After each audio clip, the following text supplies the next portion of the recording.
the incumbent chairman of the International Network of Affiliated Ports, and who will lead this entire association and towards the greater heights during the next tenure. Ladies and gentlemen, please welcome Chairman of INAP and the Chairman of the Sri Lanka Ports Authority, Dr. Parakrama Disanayaka, to address all of you.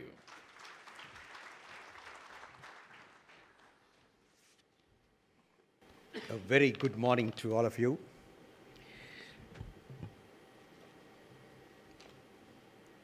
On behalf of the Honorable Minister of Ports and Shipping and the Sri Lanka Ports Authority, I warmly welcome all INAP members from the Port of Kochi, Japan, and the Port of Qingdao,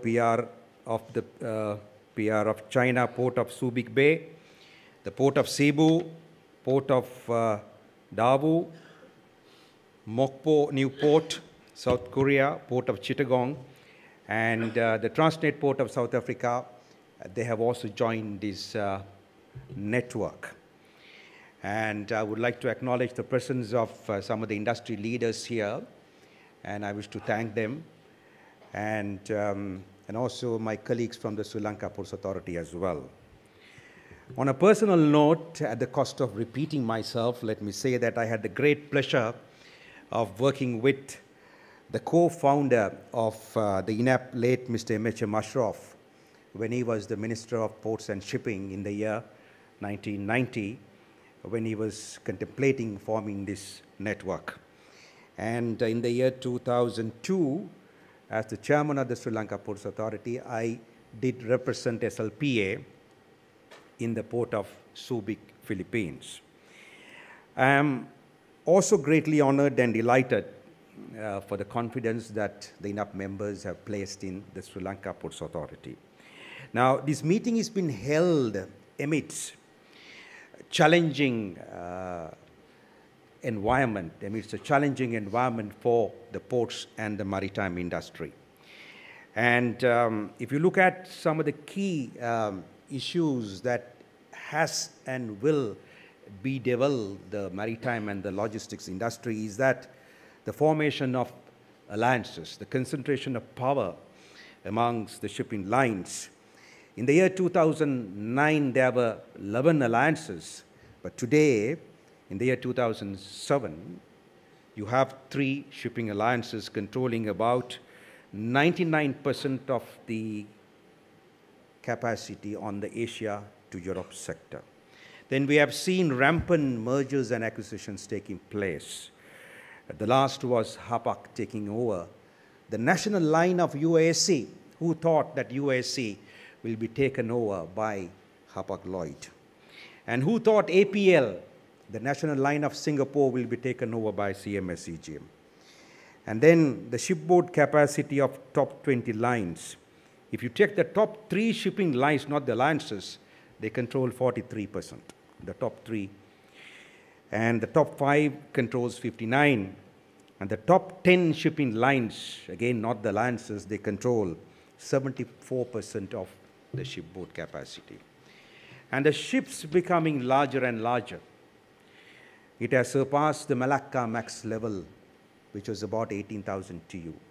Recently, we handled a ship in the port of Colombo, which had a capacity of 21,000 TEUs. And now they are talking about a 28,000 TEU ship. So all this would mean that ports have to face all these challenges.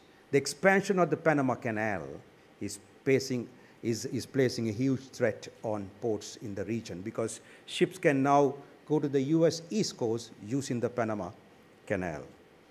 And automation of terminals. Would nations like Sri Lanka embark on automation of terminals?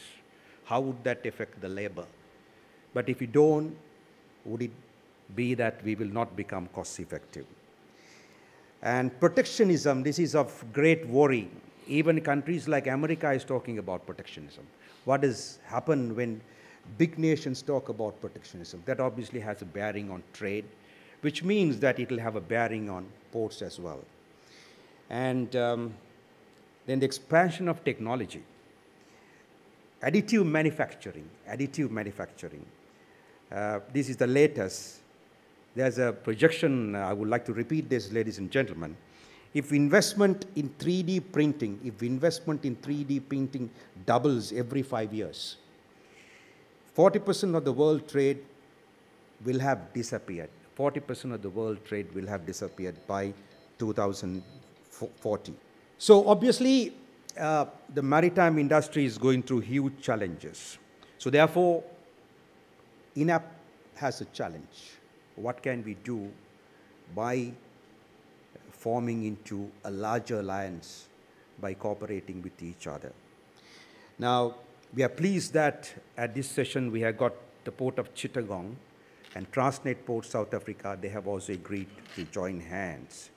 And I have given myself a KPI during my tenure that we will at least try to attract 5 new ports into this network. And having said that, to me, a challenge is always an opportunity. Now, if you look at Sri Lanka Ports Authority being a small nation, having a population of just 20, Sri Lanka having a population of just 21 million people, we handle 6 million containers. This year we'll end up handling 6 million TEUs, and of which 74% is transshipment. Now, what does it mean? It means of the vision that the Sri Lanka Ports Authority had over the years. There have a change in the ministers, change in the chairmen, change in the board of directors, but the officials who are here and who are here led this growth.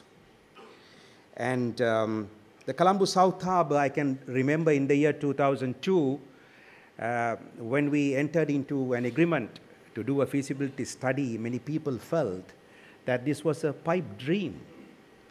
But today, Colombo South Harbour has become a reality. It didn't happen automatically.